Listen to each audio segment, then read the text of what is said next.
오늘도 소중한 추억 만드셨습니까? 김명준의 뉴스파이터입니다. 오늘요, 어버이날인데 부모님과 멋진 저녁 식사 계획 있으신가요? 부모님이 멀리 사시는 분은 안부 전화드리고 용돈 송금하셨나요? 그런데요, 어버이날이 없어졌으면 하는 부모님들도 계시다네요. 왜냐? 어버이날 딱 하루 전화한다고 말이죠. 사실 우리가 부모님께 사랑한다고 말씀드려야 하는 날은 어버이날이 아닙니다. 바로 이 날이죠. 맨날. 네. 근데 사실 이렇게 말한 저부터 반성할게요. 5월 8일 어버이날 김명준의 뉴스파이터 감사하는 마음으로 시작해 보도록 하겠습니다.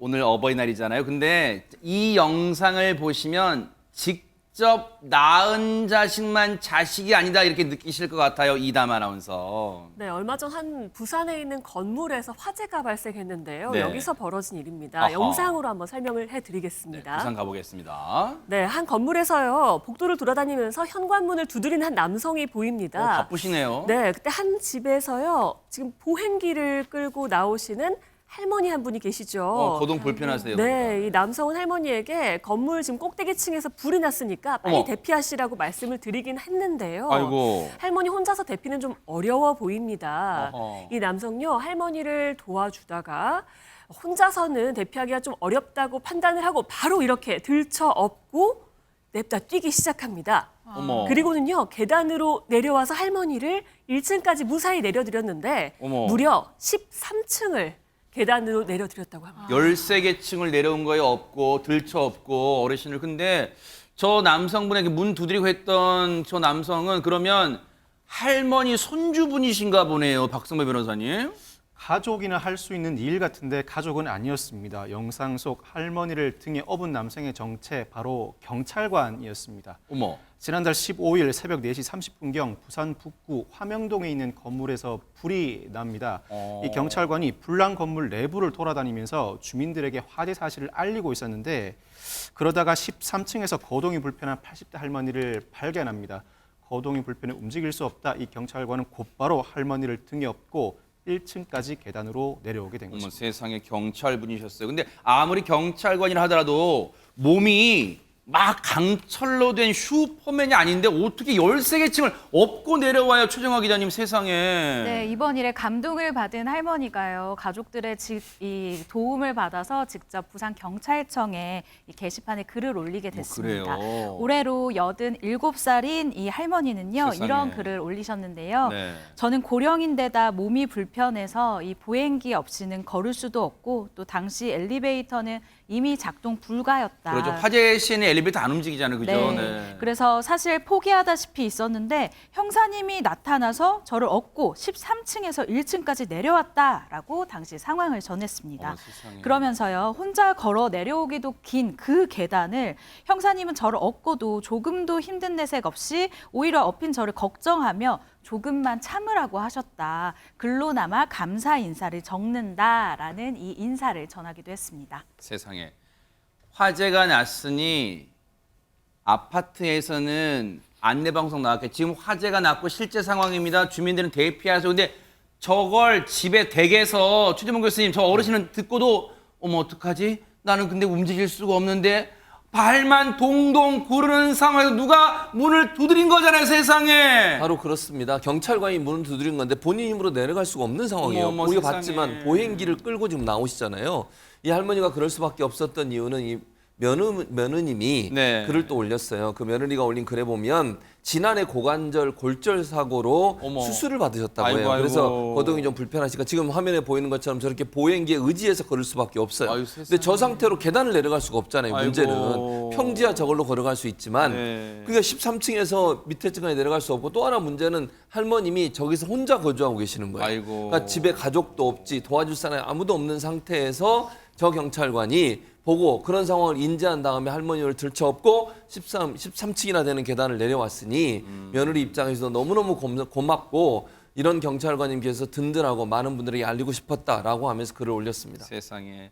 저 어르신 진짜 그 짧은 순간이었지만 얼마나 순간 오만 가지 생각 다 드셨잖아.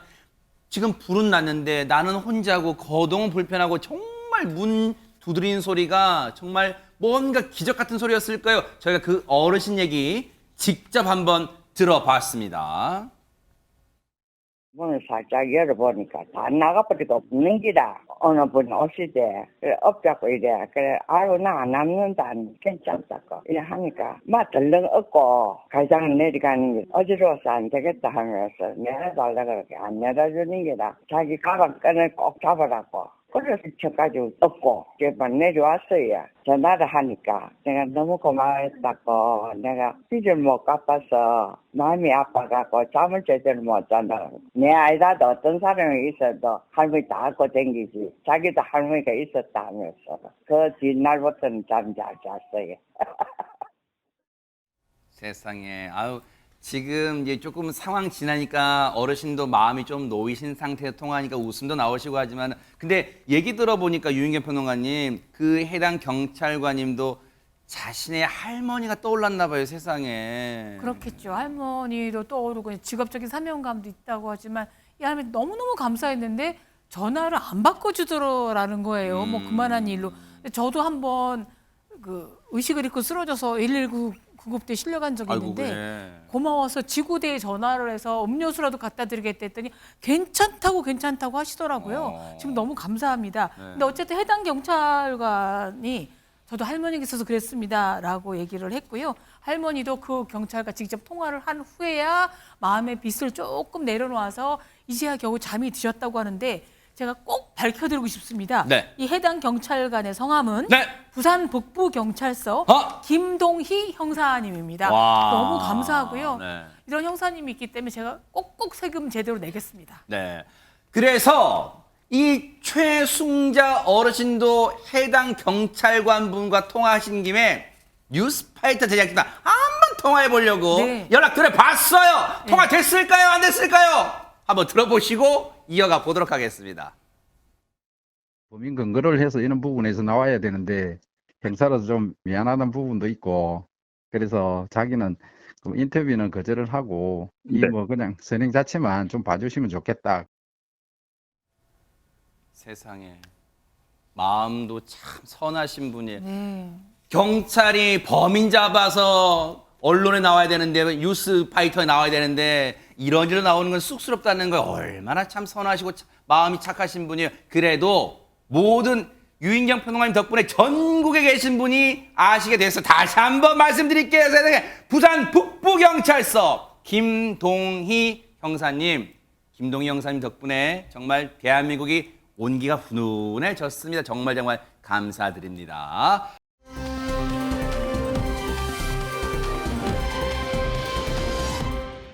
자, 개모임 하신 분들은요, 이번 사건 귀 쫑긋하고 들으셔야 될 것 같습니다. 이담 아나운서. 네, 평화로웠던 어촌 마을이요. 네. 갯돈 때문에 아주 발칵 뒤집혔습니다. 아이고.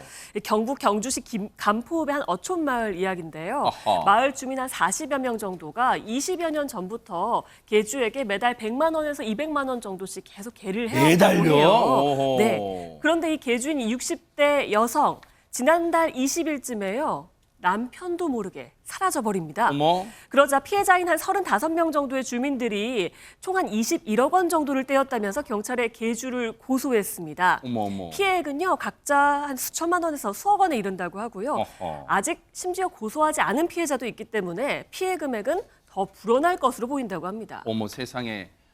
여러분들 그러실 거예요. 아니 한 40명이 매달 합쳐서 100만 원 그게 아니에요. 40명이요. 1인당 100에서 한 200 정도를 매달 그 개주한테 줬다는 거 피해 규모가 지금 장난이 아닐 것 같습니다. 세상에. 예, 제가 기자 시절에 취재해봤던 것과 너무 비슷한 케이스인데 네. 그냥 이런 개 사기는 굉장히 시간과 정성을 들입니다. 어허. 하루아침에 만난 사람 절대 하지 않고요. 이 주민들이 속게 된 이유는 뭐냐면 남편과 함께 금은방을 운영하니까 재력을 과시한 거예요. 그리고 뭐 다른 분도 아니고 초등학교 동창, 지인들, 주민들을 이용해서 신뢰도를 굉장히 높여서 그다음에 뭐 상대방들 부자가 아니라 그 뭐 주민들, 어민들, 농민들이었거든요. 마을에서 잘하는 사이니까 추호도 의심을 하지 않았는데 여성이 또 금은방도 운영하니까 아하. 20년에 걸쳐서 차곡차곡 쌓여진 인연을 이렇게 한 거라는 거죠. 그러니까 동네 사람인데다가 나름 안정된 가게 운영하고 또 예. 믿을만하고 쭉 봐왔고 하니까 그냥 안심했던 것 같아요. 주민분들은 계모인 처음에는 분들은 이자도 많이 주고요. 그러니까 처음에는 아하. 낙찰계도 많이 주고요. 네. 그래서 이런 분들은 억울해도 밝힐 데가 없기도 하고 전에 한번 다복회라고 되게 부유층들이 강남 부유층 계모임이 있지 않습니까? 네네. 그분들은 당하도 돈을 못 받았습니다. 아하. 오히려 돈 밝히면 창피하기 때문에 아하. 두 종류로 속이는 것 같습니다. 네. 지금 자막 보시죠. 계주와 잘 아는 사이다 보니까 그리고 오랫동안 이 지역에서 금은방도 운영하는 또 부부가 공동 운영하니까 별다른 의심을 하지 않았던 모양인데 피해 금액이요. 박성배 변호사님 21억이면 이거 어마어마합니다, 진짜. 상당히 큰 금액이라고 할 수 있습니다. 일단 경찰은 계주가 계금을 돌려막기 하다가 사태가 커지자 잠적한 것으로 보고 있습니다. 아하. 아울러서 계주가 지난달 중순경 베트남으로 출국한 사실을 확인했는데 어머. 마침 베트남에는 아들이 살고 있다고 합니다. 아하. 현재 아들 집에서 같이 살고 있을 것으로 추정하는 단계라고 하는데 네. 이에 따라 경찰 우선 피해자들에 대한 기초 조사를 마친 이후에 이 간포에 남아 있는 여성의 남편과 아들을 통해서 이 여성의 귀국 일정을 조율할 예정입니다. 아하. 외국에 있거나 잠적한 피의자를 소환하는 절차는 우선 가족이나 지인을 통해 설득하는 작업을 먼저 거치게 되죠.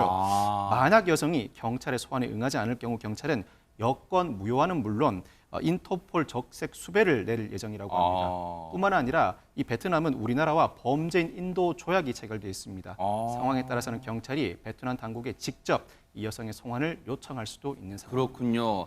관련해서 우리 경찰 얘기 좀 들어보시고 이어가 보도록 하겠습니다. 제가 많아가서 지금 피해자 조사를 우선적으로 지금 하고 있습니다. 주말이고 뭐 계속 나와서 계속 피해자 조사가 이루어져야 피의자에 대한 그 범죄 혐의가 이제 명확하게 드러나기 때문에 그래야 이제 저희들이 뭐 인터폴 적색 수배라든지 여권 모양 조치라든지 여러 가지 조치도 하고 또 출국 종용도 하고 막 할 수 있습니다. 피해자 대표하고 다시 좀 조율해서 최대한 빨리 좀 접수시켜 달라고 할 때 같이 해야 되니까 좀 요구를 하고 있습니다. 확인이 안 되는데 추정은 합니다. 그 아들 쪽에 자주 가고 했으니까. 물론 경찰 얘기처럼 아직 베트남에 있다고 확신할 수 있는 단계는 아니지만 추정 단계지만 있을 가능성 높은 것으로 보여요. 계주인 60대 여성이 지금 아들이 있는 베트남에 머물 것으로 추정하는데 그러면 일단 조금 시일은 걸리겠지만 베트남 당국의 수사당국의 협조 요청을 받는다면 범죄 인도조약 덕분에 데려올 수는 있어요. 그런데 최준봉 교수님 그게 지금 제일 중요한 게 아닌 것 같아요.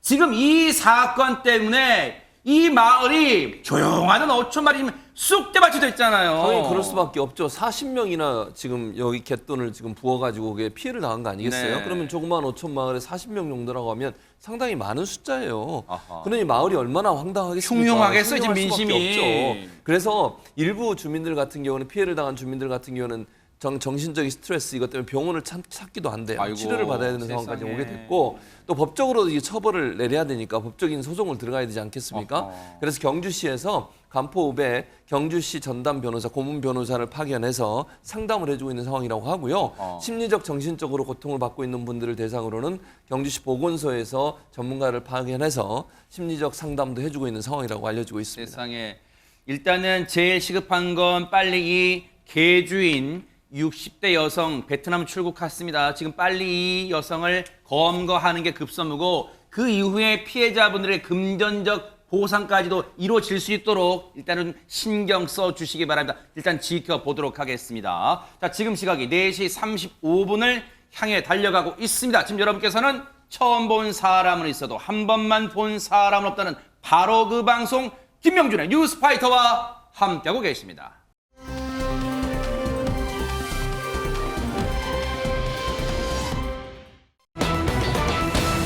요즘 뭐 웬만한 건물들은 대부분 실내 금연 구역이 돼 있잖아요. 근데 뭐 카페는 말할 것도 없는데 지금 이런 일이 벌어졌다고 합니다. 최정아 기자님. 네, 그렇습니다. 그제 한 프랜차이즈 카페에서요, 한 직원이 흡연 중인 손님들에게 찾아가서 이곳은 금연구역입니다라고 알렸다가 말 그대로 봉변을 당하는 어머? 상황이 나왔습니다. 어허. 어떤 일인지 영상을 통해서 함께 보시도록 하죠. 무슨 일일까요, 네? 남성 손님 2명이 커피를 들고 이 카페 테라스로 나가더니요. 네. 보시다시피 이렇게 담배를 피우기 시작합니다. 잠시 후 카페 직원이 나와서 금연구역이다라고 어머. 알리니까 갑자기 커피를 테이블 위에 쏟아 붓습니다. 어머? 그리고 보시다시피 컵을 카페 앞 도로에다가 집어 던지기까지 했어요. 어머. 당황한 직원은 이 어쩔 줄을 몰라서 굉장히 당황해하고요. 어머. 이 밖에 있던 또 다른 직원 날라온 컵을 보더니 너무 놀라서 그 자리에 멈춰 섰습니다. 최진봉 교수님, 지금 저희가 보고도 지금 믿기지가 않는 게 저 직원분이 얼마나 소스라치게 놀랐을까. 아니, 무슨 홍길동도 아니고 금연구역을 금연구역으로 왜 말 못한, 말한 거 잘못이에요, 그 지금? 잘못이 아니죠. 저렇게 행동한 사람들이 잘못한 거죠. 아니 금연구역에서 담배 피지 말라는 게 뭐가 잘못됐습니까? 아니 그리고요. 저 테이블에도요. 테라스에 있으니까 혹시나 또 저 사람들이 잘못 안 왔을 거다 이렇게 생각하는 분도 있을 수 있는데 저 테라스에 있는 테이블마다 금연이라고 붙어 있었대요. 스티커가. 그러면 테라스에 앉는 순간 볼 수 있잖아요. 금연이라고. 이 자리도 금연입니다라고 외부에 어머. 있지만 네. 그러면 그걸 지켜야죠. 네. 그래서 안 지켰으면 좋아요. 그러면 직원이 와서 여기는 금연구역이니까 담배를 좀 꺼주세요 하면 끄면 되는 거예요. 네. 그럼 문제 없잖아요. 그런데 담배 끄라고 정상적인 요청을 했는데 커피를 쏟아붓고 컵을 저렇게 밖으로 던지고 있잖아요. 그리고 컵 던진 파편이 차 쪽으로, 지금 주차된 차 쪽으로 튀었고요. 그 옆에 지나가던 행인도 있었어요. 네. 얼마나 위험할 뻔했냐고. 저 지금 화면 나오잖아요. 밑에 계신 분도. 아니 저런 행동을 한다는 게 상식적으로 이해가 됩니까? 네. 아니 정당한 요구를 원칙에 맞게 규칙에 맞게 카페 직원이 했다고 하면 따르는 게 정상이에요. 아니면 본인들이 나가든지 네. 저런 행패를 부리는 것이 과연 타당한지 도저히 이해할 수가 없습니다. 앞선 이제 인도 쪽에 있던 분은 행인분은 아니었고 근처에 있던 또 다른 저 카페 직원분인데 아마 뭐 볼일 보고 들어오는 길이었나 봐요. 흠칫 놀라는 모습도 하마터면 사람 다칠 뻔했어요. 그런데 당시에 그러면 이담 아나운서 궁금한 게 지금 뭐 CCTV 상에서는 육성이 안 들려서 대체 무슨 말을 했을까 좀 궁금하잖아요. 뭐 혹시 저 사람들을 기분 나쁘게 할 뭐 그런 말을 오간 거예요? 뭐예요? 뭐 혹여나 조금 기분이 나빴다고 하더라도 저라면 안 되겠죠. 어허. 그런데 저희가 영상으로 봐도요. 저 직원분이 손을 모으고 공손하게 얘기하는 듯한 상황이라고 추측을 해볼 수가 있습니다. 네. 일단 직원은요. 테라스는 금연구역이니까 건물 옆쪽에서 흡연을 부탁드린다라고 요청을 했는데요. 네. 이 남성 손님들이 저기서 피우나 여기서 피우나 뭐가 다르냐 라면서 항의를 다르죠! 했다고 합니다. 그렇죠. 네, 그럼 음료는 테이크아웃 잔에 좀 옮겨드리겠습니다라고 하자 테이블에 커피를 쏟으면서 잘 치워봐 라든지 또 바닥에다가 이제 커피잔을 내동댕이 치면서 신고해봐 라고 했다는 겁니다. 해당 카페 점주는요, 무섭고 힘들다라는 제목으로 이제 글을 올렸는데요. 2년 동안 아주 착실하게 근무한 우리 20대 직원인데 이 20대인 아이에게 왜 이러는지 모르겠다라고 했습니다. 실제 이 직원이 만약 덩치가 큰 남성이었다면 이 중년 남성들이 그랬을까요? 아하. 라는 생각이 듭니다. 저 남성들 몰상식을 넘어서 무지막지한 행동을 한 거예요. 주문한 음료를 테이블에 쏟는 장면 아까 CCTV 보셨죠? 어떻게 저런 몰상식 무지막지한 행동을 할 수 있을까요? 관련해서 카페 점주분 얘기 들어보시고 이어가 보도록 하겠습니다. 골목 쪽으로 가서 이제 흡연을 해달라고 요청을 드렸어요. 금연자 사업이어가지고 양해를 구했더니 우리 그냥 가 뭐 이렇게 말씀을 하셨다고 해요. 이제 직원분이 그러면 테이크아웃 잔에 옮겨 드리겠다고 그랬더니 바로 잘 치워봐 이러고 쏟으시고 한 번 맞은편에 있던 분은 여기서 피나 저기서 피나 대체 뭐가 틀리냐 신고해봐 이러면서 컵을 집어 던지신 거예요. 뭐에 그렇게 화가 나셔서 그런 행동을 하신 건지. 그 해당하는 직원이 치웠고요. 그 컵은 왜 치웠냐고 물어봤더니 그 주차되어 있는 차가 나중에 나갈 때 그 컵으로 인해서 사고가 날까 봐 치웠다고 하더라고요. 그 정도로 착한 친구인데. 그리고 그분들이 만약 사과하러 오시면 자기는 용서를 한다고 하더라고요. 어처구니가 없습니다. 얘기 들어봐도요. 근데 박성배 변호사님 일단은 점주분은 이 상황을 듣고 나서 저 사람들에게 혹시 이 상황을 뭐 신고는 했을까요? 어떻습니까? 신고는 이미 한 상태입니다. 네. 이 직원의 얘기를 전달받은 카페 사장 사건 발생 40분 후에 경찰에 신고했습니다. 네. 경찰에 신고하지 않을 수 없는 사건이라고 판단한 것 같습니다. 네. 이 손님들이 결제한 카드 결제 내역도 제출하고 진술서도 작성했다고 하는데 네. 오늘은 경찰이 직접 이 카페에 찾아와서 이것저것 사실관계를 묻고 조사를 마치고 돌아갔다고 합니다. 네.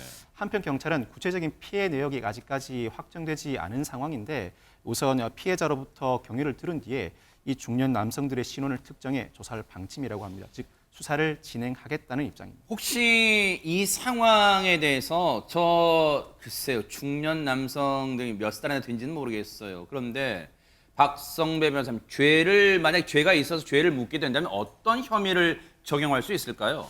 구체적인 범죄 혐의를 확정하기는 이르지만 일단 깨진 머그컵과 관련해서는 손괴죄는 분명히 적용될 수 있을 것 아하. 같습니다. 그 외에도 당시의 태도나 언동에 따라서 업무방해, 모욕, 협박죄 등을 고려해 볼 수 있을 것 같습니다.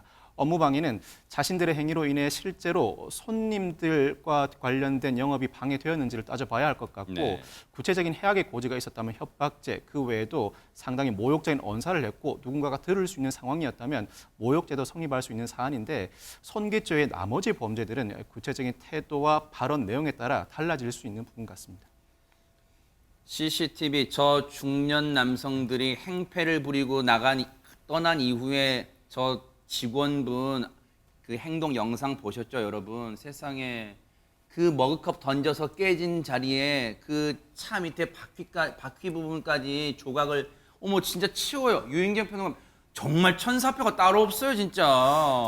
제가 얼마 전에 초등학생들에게 한 설문조사를 읽고 배운 적이 많았습니다.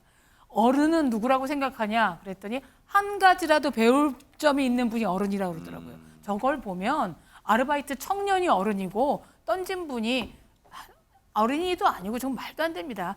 깨어진 머그컵 값은 15,000원, 15,000원 정도라고 합니다. 그리고 만약에 와서 그때 미안해 잘못했어 라고 하면 저 청년 충분히 용서할 마음이 있다고도 카페 그 주인에게 이야기했다고 합니다. 네. 제발 저 던지고 행패를 부리신 어른이라고 해야 될지 하여튼 고객님 15,000원에 양심을 팔지 마십시오. 자녀가 보고 배웁니다. 저 중년 남성 결혼을 했다면 자제분이 있을 거예요. 오늘 무슨 날이에요? 어버이날이죠. 글쎄 카네이션 아침에 받았는지는 모르겠으나 그 카네이션 부끄럽지 않도록 지금 영상 보면 본인들인 거 알 거 아니에요. 그제 6일 날 저녁 8시쯤 저 카페에 가신 분들은 지금이라도 오늘 당장이라도 가셔서 저 직원분에게 정중하게 사과하세요. 당시에는 우리가 욱해서 정말 제정신이 아니었다 하면서 정말 딸뻘되는 분한테 사과하는 모습, 그게 진정한 어른의 모습이 아닌가 그런 생각해 봅니다. 오늘 방송 끝난 뒤에 그분들 오셔서 사과했어요. 뉴스파이터 덕분이 좀 그런 말 좀 들려오게, 반가운 얘기 들려오게 한번 기대를 해 보도록 하겠습니다.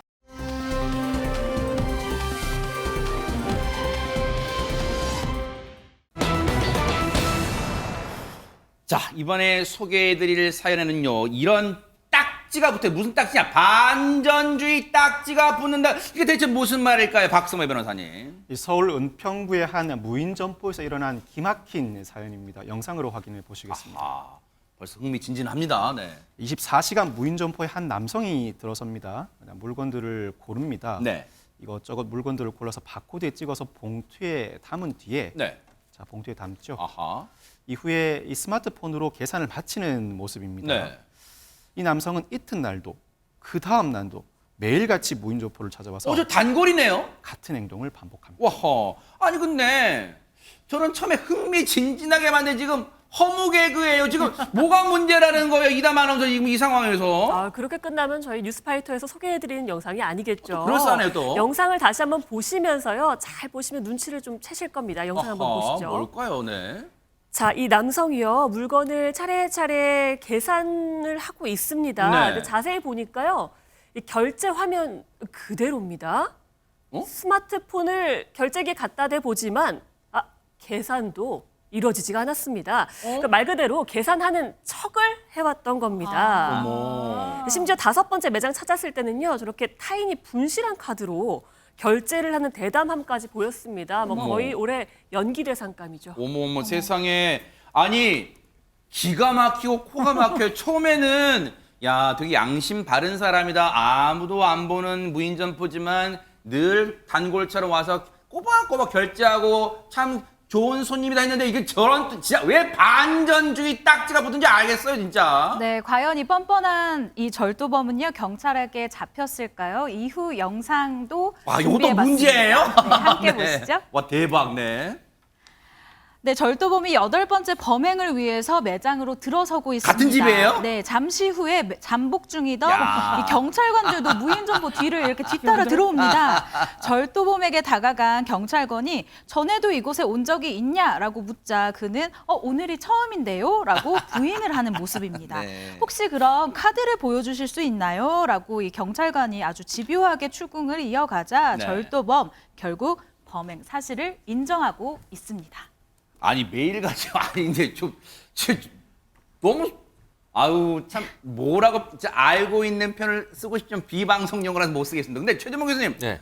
아니 저걸 매일같이 하는 거 안 왔다 그러면 저 거짓말 넘어갈 거라 생각했어요 진짜. 그러니까 이게 참 뭐랄까요. 순간적으로 모면하려는 것도 했던 것 같은데 경찰이 모르고 왔다고 생각할 수도 있겠죠. 근데 이미 경찰은 알고 있었던 거. 7번이나 저렇게 돈을 내지 않고 무인점포에서 물건을 가져간 거잖아요. 절도잖아요. 그리고 8번째 온 거예요 지금. 아하. 경찰이 이미 CCTV를 통해서 인상착의 확인하고 네. 그 사람이 또 올 걸 생각하고 잠복근무를 하고 있었어요. 아하. 그리고 들어오자마자 따라 들어온 거잖아요. 네. 그러니까 저 사람은 자기가 속인 걸 다 속였다고 생각하나 봐요. 네. CCTV로 이미 모든 걸 알고 있었던 점포 주인이나 경찰을 완전히 그냥 모르는 사람으로 인식을 한 거죠. 근데 경찰이 이미 알고 있었고 네. 8번째 방문했을 때 최정화 기자가 얘기했던 것처럼 먼저 그래도 혹시나 이 사람이 오늘은 또 결제하러 가져갈 수 있으니까 카드 가져오셨냐, 결제 의사가 있느냐 이렇게 물어봤던 거예요. 근데 그것도 없었고 그리고 나서 마지막에 이제 물어본 게 처음 온 거냐 그랬더니 자기 처음 왔다고 그러니까 그래서 증거로 CCTV로 보여준 거예요. 그랬더니 그때 순순히 인정했다고 합니다. 박성배 변호사님 저 사람의 저 행각을 결국 가볍게 볼 사안은 아닌 것 같아요. 이 사안은 여죄를 수사해야 하는 사건이죠. 경찰이 여죄를 수사해 봤더니 아니나 다를까 절도 2건이 추가 발견돼서 하하. 총 9건의 절도로 입건됐습니다. 적용되는 혐의는 상습 절도 혐의인데 남의 카드로 결제하는 행위는 여신 전문 금융업법 위반 등에 해당합니다. 그렇지만 본질은 절도죠.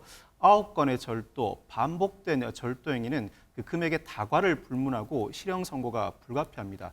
초범이라 하더라도 실형 선고는 이루어질 수 있는 상황이고 제대로 된 변제를 하지 않는다면 징역 6월에서 1년 정도는 좋게 선고될 만한 사안으로 평가할 수 있을 것 같습니다. 이번엔 죄값을 달게 받아요. 왜냐하면 앞서 저 무인점포 상황처럼 막다른 골목에 지금 도망갈 수가 없어요. 그럼 죄값을 달게 받고 나와서 반성하고 사실 정말 그리고 한 곳을 8번 방문한 그런 열정으로 정말 새로운 일에 정말 열심히로 산다면 새로운 인생을 살 수 있을 거라 믿어 의심치 않습니다. 한번 지켜볼게요.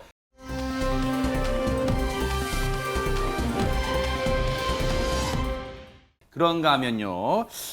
야, 이건요. 직장에서 후배 직원에게 진짜 농담하기를 좋아하는 사람들은요. 진짜 주위에서 잘 들어보셔야 할 그런 일이에요. 최정화 기자님. 네, 지난 2020년입니다. 신임 여성 직원이어 한 회사에 입사를 하게 됐는데요. 4개월 후에 해가 바뀌어서 2021년이 됐습니다. 네. 이때 이 여성 직원이 옆 부서장, 그러니까 초면인 옆 부서장과 함께 네. 다른 상사 3명과 이 점심 식사를 함께 하는 자리가 생겼다고 해요. 네. 그런데 이 자리에서 사달이 났습니다. 하하. 그냥 점심 먹는 자리인데 무슨 회식 자리도 아니고 어떤 사달이 났다는 걸까요, 최정화 기자님? 네, 처음은 굉장히 일반적인 질문이었습니다. 한 참석자가요. 어디에 사느냐라고 질문을 한 거예요. 네. 그랬더니 이 여직원이 저 무슨 역 근처에 삽니다라고 대답을 했어요. 네. 그랬더니 근속연수가 무려 25년인 다른 상당히 간부가요. 구체적으로 적었네요. 네. 네, 이 간부가 이렇게 이야기를 하는데요. 네. 그 역 땡땡 씨도 거기 사는데 둘이 잘 맞겠네라고 먼저 이야기를 하기 시작했습니다.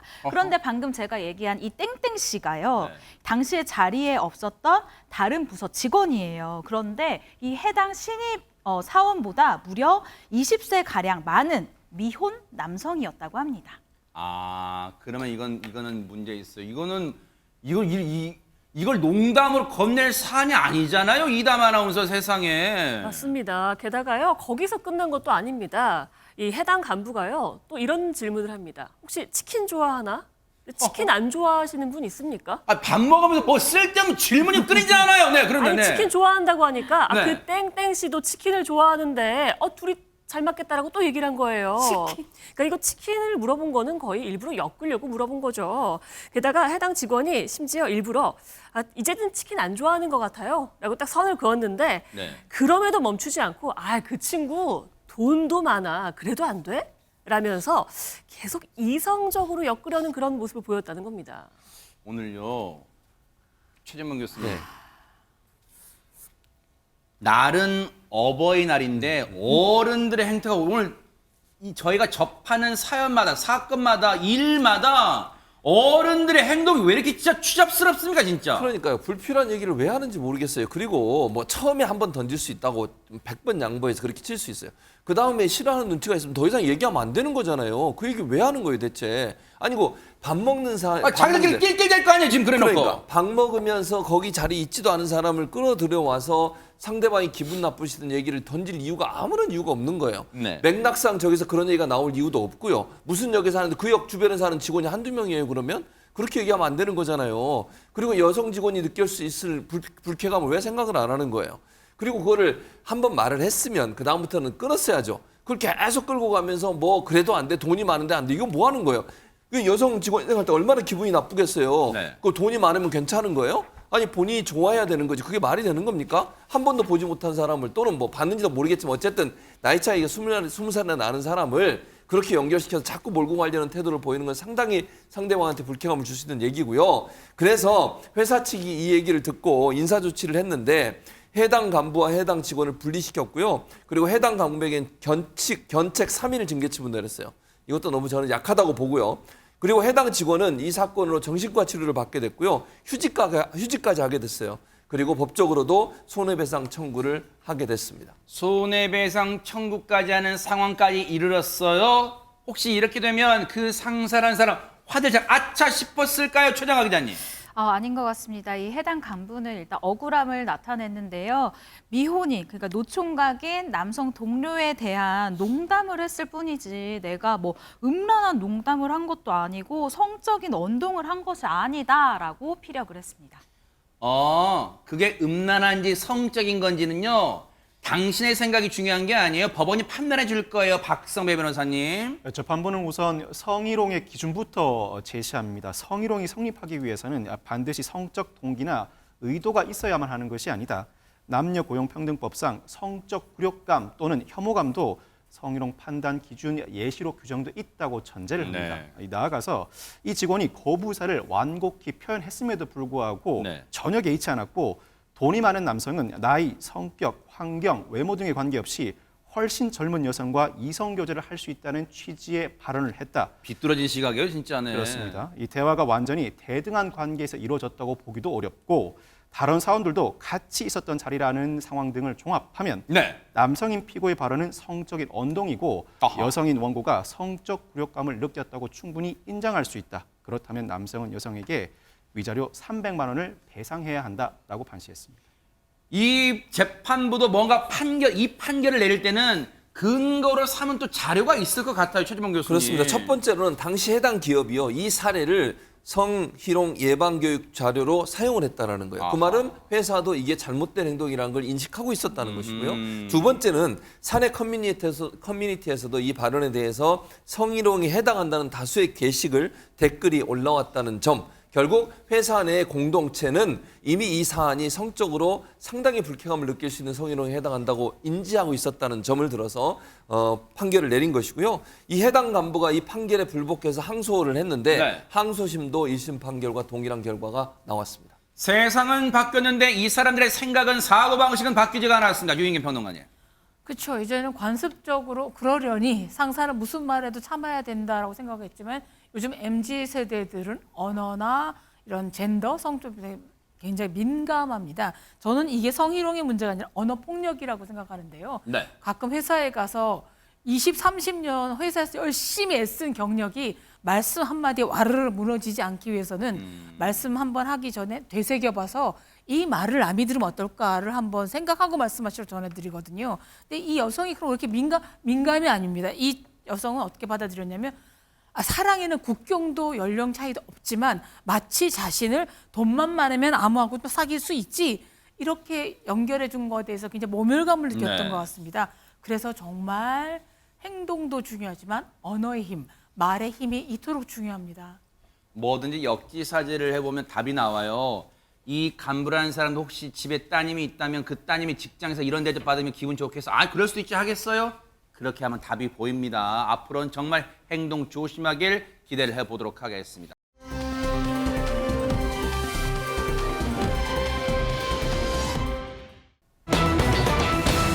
분위기 바꿔봅니다. 기분 찝찝했잖아요. 분위기 바꿔볼게요. 오늘 어버이날을 맞이했어. 진짜 손주 같은 진짜 꼬마 같은 이 아이 가수가 아버지의 노래를 준비했답니다. 어떤 노래인지 들어보시오. 이어가 보도록 하겠습니다. 조각배에 실려가는 조승달을 보면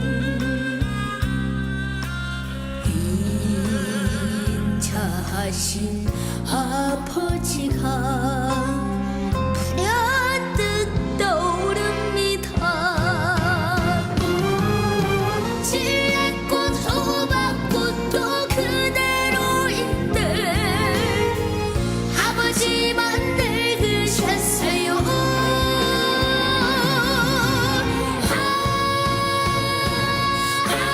아버지 오늘따라 오라버지 보고 싶어요.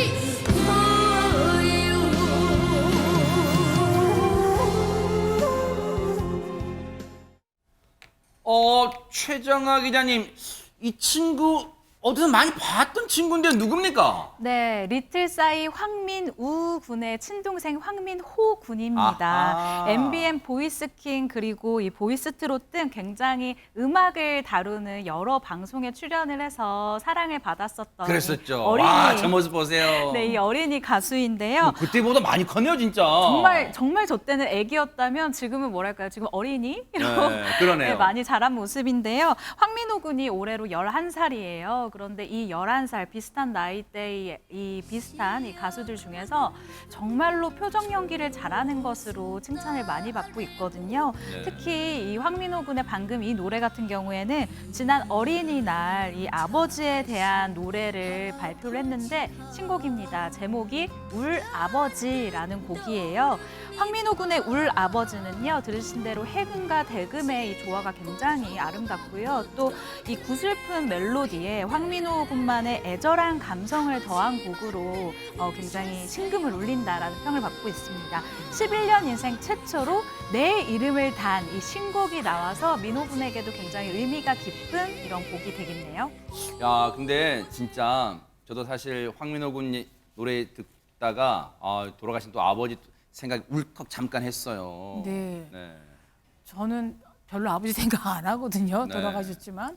근데 11살 소년 황민호 군이 부른 노래 정말 눈시울이 뜨거워졌습니다. 그래요? 왜 아버지는 돌아가신 후에야 그리울까요? 그러니까요. 근데 황민호 군의 이 아버지 노래는 특히 뜻깊은 것이 네. 황민호 군의 아버지가 올해 63세 되셨고요. 네. 그러니까 베트남 엄마와 한국인 아버지 사이에 태어난 어떻게 보면 이제 다문화 가정인 네네. 거죠. 형도 굉장히 유명한데 어릴 때부터 너무너무 끼를 많이 보여서 각종 프로그램 전국 노래자랑에 나가서 하는데 아빠가 노래를 가르쳐줬다고 하고 효심이 대단하더라고요. 형과의 우정도 굉장히 막 형을 제일 존경한다 그러기도 하고. 저 형이죠, 형. 예. 오른쪽이네. 본인한테 뭐를 제일 바랄지 아직 춤 기술이 좀 부족합니다. 뭐 이렇게 얘기를 했는데 어쨌든 아버지 어머님이 이 민호 군은 어린이답게 그래도 네. 계속 잘 키우기 위해서 모든 공연장마다 데리고 다니면서 노래도 들려주고 하는데 11살이 불렀다고는 상상할 수가 없는 아버지에 대한 절절한 그리움이 그러네요. 나와서 많은 중년 남성들에게 애창될 것 같습니다. 황민호 군 실력으로도 입이 떡 벌어지게 만들었는데 앞서 말씀드린 것처럼 폭풍 성장으로 또 한 번 입이 떡 벌어졌습니다. 영상 만나보시고 이어가 보도록 하겠습니다.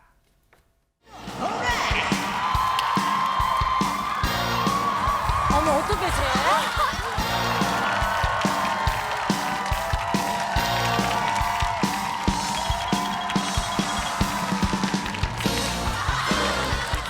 저녁가 되잖아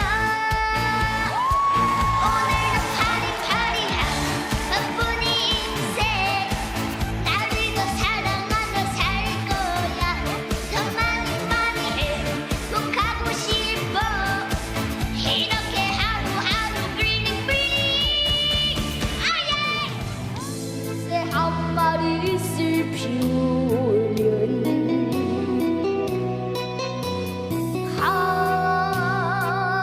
바람에 검게 타신 아버지가 그리워.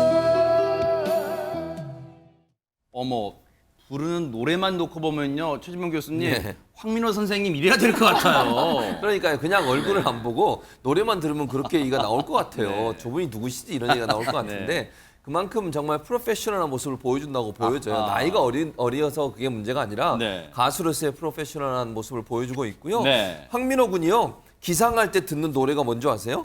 남진 선생님의 나야 나래요. 야, 그걸 잠자리에서 일어날 때 그 노래 듣는다고요? 대박 사건. 그야말로 그냥 흥과 끼가 많다 이렇게 얘기할 수 있을 것 같고 네. 황민호 군은 6살 많은 형인 황민우 군을 자신의 영웅이라고 야, 얘기를 했습니다. 네. 그리고 뭐라고 얘기했냐면 이 형이 옛날부터 기저귀도 갈아주고 업어주고 안아주고 놀아주고 노래도 알려주고 춤도 가르쳐줬대요. 예. 그러니까 본인한테 영웅은 바로 형이다 이런 얘기를 했는데 그러다 두 보니까 사람 8살 차이예요. 예, 8살 차이예요. 네. 근데 그러다 보니까 노래하며 감성을 잡아야 되잖아요. 어린 네. 나이니까 이제 뭐 사랑의 감성인데 이런 감성을 찾으려면 형을 생각한대요, 먼저. 아하. 근데 그 중에서 가장 애절한 노래를 부를 때는 형을 생각하는데 어떤 어머. 생각을 하냐면 형과 영원히 헤어지는 생각을 한대요. 야. 그럼 금방 잡힌대요. 어머머. 눈물이 나고 너무 슬프니까 그게 어. 그만큼 형을 좋아하는 동생입니다.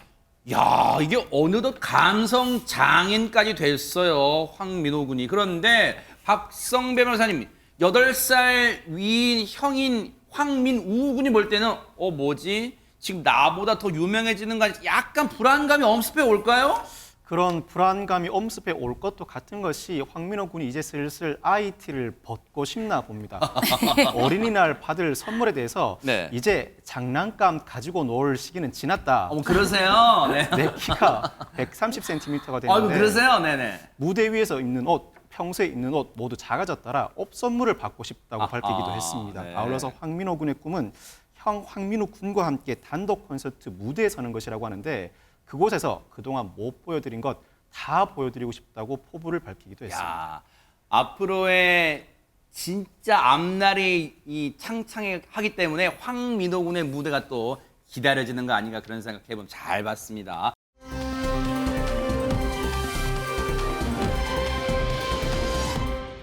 그런가 하면 다음으로 만나볼 이 가수 목소리 들으면 진짜 여러분 아버지 생각 많이 나실 거예요. 한번 들어보시고 이번 신곡을 따끈따끈하게 가지고 왔다는데 한번 들어보시고 이어가 보도록 하겠습니다. 찔레꽃 필 때면 생각나네 친구들 생각이 더 난다네 지난 어린 시절 잡을 수 없어 보내야 하는 세월이지만 아름다운 너울 타오르는 정열 늦지 않았다 오늘도 힘차게 달리며 내 품에 다 온다 브라보 친구 대박 사건. 아니 첫 번째 혹시 사진이 앨범 자켓이었는지 모르겠습니다만은 어쨌든 저 사진 보고 그냥 이담하면서 저도 모르게 아버지 그럴 뻔했어요. 진짜 대박 사건입니다. 진짜. 그러니까요. 그 앨범 자켓만 보고 또 노래만 들으면 마치 이게 50년 전이 아닌가 싶으실 텐데요. 와. 5시간 전에 나온 따끈따끈한 신곡입니다. 이 모습 보세요. 네, 5시간 전에 바로 나왔어요, 신곡이? 이 사진인데요. 이게 야. 5시간 전에 나온 신곡 앨범 사진인데요. 자, 브라보 친구라는 곡인데요. 네. 옛 친구들과 함께 추억을 회상하는 뭐 그런 그리는 그런 내용의 경쾌한 폴카곡이라고 합니다. 네. 제가 폴카곡이 뭔가 찾아봤더니 이게 19세기 전반에 유럽에서 유행한 스타일이라고 하더라고요. 어머. 조명섭 씨 닮죠. 야하. 옛날 스타일에 1999년생이라는 이 조명섭 씨의 관록 있는 목소리에 굉장히 깊은 여운이 느껴지는 그런 곡입니다. 오늘이 이제 어버이날 날이니만큼 조명섭 씨가 이제 신곡도 신곡이지만 개인적으로 어떤 노래가 가장 생각이 날까요? 한번 들어보시고 이어가 보도록 하겠습니다. 부모님 여러분들, 조명섭입니다. 이렇게 길러주시고 더 항상 응원해주시는 여러분이 계셨기에 저와 더 많은 우리 젊은 사람들이 많이 행복해질 수 있던 것이 아니나 생각됩니다. 실제 괴로움 다 잊으시고 길을 제방 나스로 애쓰는 마음 아카시아 숲속으로 꽃마차는 달려간다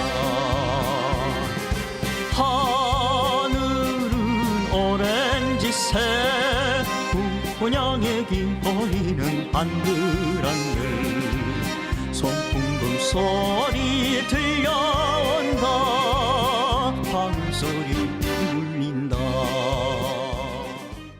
진짜 눈 감고 들으면 그 칙칙 소리 난 전축 들어왔던 그거 같아 진짜 노래가. 1960년대 초반에 네. 우리 어머니 개하러 다방에 가셨을 때 복각반에서 나오는 고복수, 현인 선생님의 노래소리를 그대로 내더라고요. 게다가 그러니까 이 사실은 지금 25인데요. 6인데요.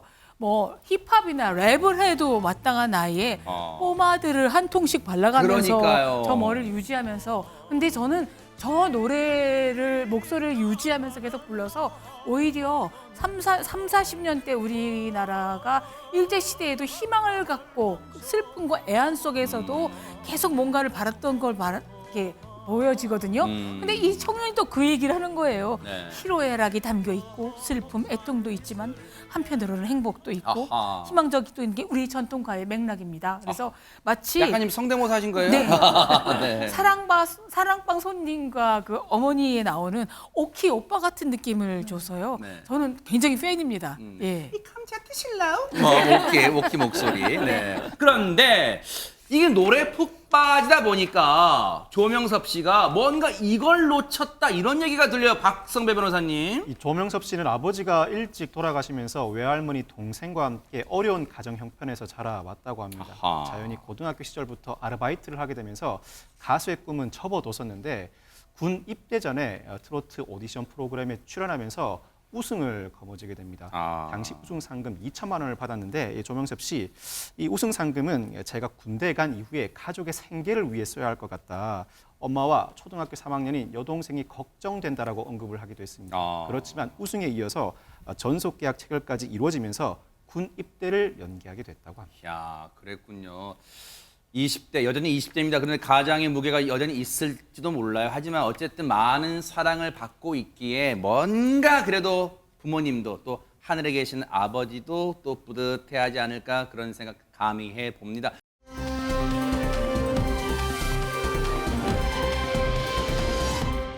그런가 하면 다음으로 만나볼 이 가수는요. 정말 이 아버지란 단어가 더 먹먹하게 다가올 그런 가수일 거예요. 한번 만나보시고 이어가 보도록 하겠습니다. 하얀 머리 뽑아달라며 한 개 100원이라도 그 시절 다 지나가고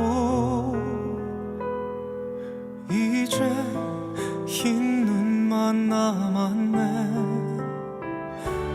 아프다 말도 못하는 사랑, 이제는 내가 지켜줄게. 어린아이로 돌아가 버린 사랑하는 내 아버지, 사랑해요 내 아버지. 야, 저희가 뉴스파이터 시간에 임영웅 씨 노래 많이 들려드렸는데 이런 노래 있을 줄 몰랐어요, 최재범 교수님. 그러니까요. 정말 아버지란 노래인데 사실 임영웅 씨가 어린 시절 5살 때 아버님을 여의게 됐어요. 그래서 그 아픔이 있는 것 같고, 특별히 이 노래는 아버지라는 노래가 치매에 걸린 아버지의 이야기를 담은 가슴 뭉클한 노래거든요. 저도 가사를 보면서 하얀 머리 뽑아달라면 한 개에 100원이라던 그 시절 다 지나갔다. 이제 흰 눈만 남았다. 이런 얘기가 있고, 세상이 아무리 힘들어도 당신 있으면 견딜 것 같다. 오래오래 날 지키며 그냥 곁에만 있어주세요. 제 고백인 건 저는 25년 전에 아버님을 여였는데 젊을 때 아버님 돌아가셨거든요. 그러니까 그때 왜 저 잘 해드리지 못했을까라는 아픔도 있고, 그 아버님의 존재만으로도 알 수 있는 게 있잖아요. 사실 어머니보다는 아버니가 살갑게 다가오지는 않지만 그럼에도 불구하고 그 아버지라는 존재가 때때로 그리울 때가 있어요.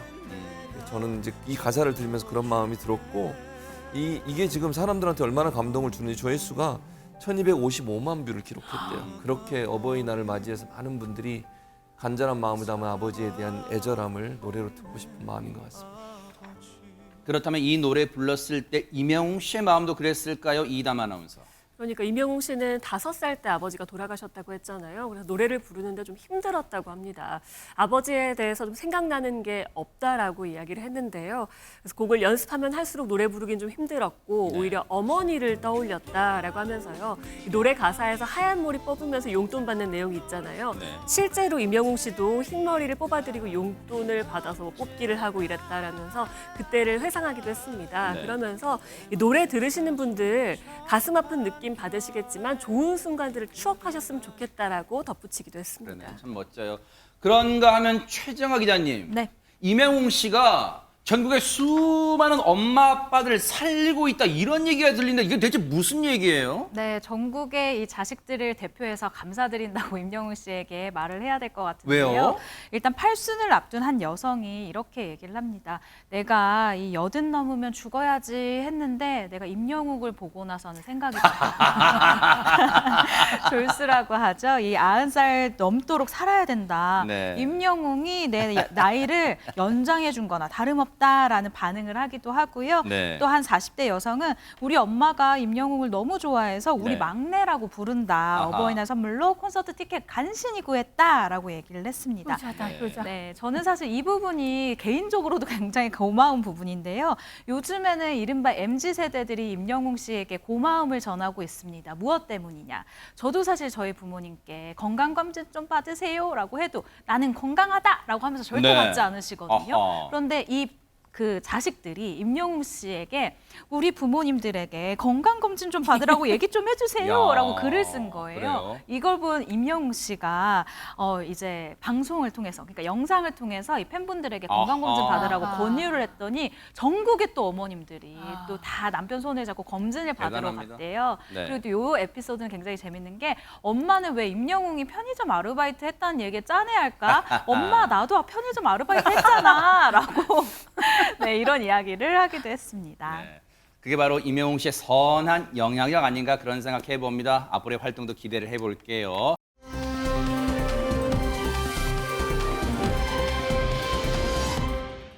자, 그런가 하면 이 밖에 관심 가는 소식 알아볼 텐데 보통 신랑이 결혼식장에서 늠름하게 또는 성큼성큼 걸어가는데 이 사람은 바퀴 달린 신발을 신었다면 누군지 영상으로 만나보시고 이어가 보도록 하겠습니다.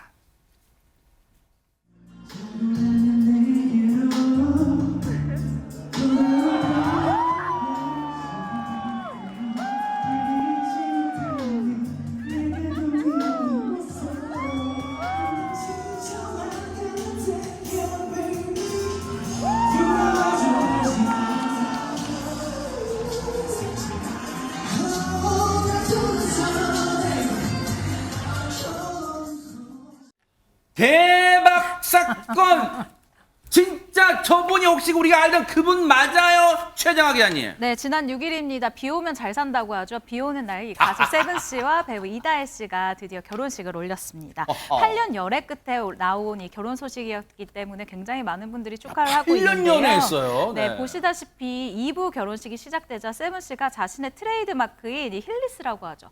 운동화에 바퀴 달린 이 신발을 신고 나와서 이 축하 무대를 꾸미는 모습으로 굉장히 와. 많은 분들의 이 시선을 잡았습니다. 전성기 시절 뭐 그대로다라는 평을 얻기도 했었는데요. 사실 저 노래 덕분에 저 신발 엄청 유행했어요 진짜. 네. 그리고 사실 연예인들이 또 결혼할 때 궁금해하는 거 누가 참석을 했느냐 그렇죠. 이 부분인데요. 비공개로 진행이 됐는데 이날 방송이 김준호 씨, 조세호 씨가 사회를 와. 맡았고요. 또 세븐과 YG 엔터테인먼트에서 한솥밥을 먹었던 가수 태양 씨를 비롯해서 거미, 바다 씨가 축가를 불렀습니다. 야. 이뿐만 아니라 이 빅뱅의 지드래곤 대성 2NE1 멤버들이 참석을 해서 축하를 했는데요. 정말 연말 시상식 못지않은 아주 화려한 이 하객 군단이 전부 총출동한 모습이었습니다. 야, 8년 동안 변함없이 열애 끝에 결혼의 꼴이 난 만큼 앞으로도 변함없는 뜨거운 사랑 이어가시길 기대해 볼게요.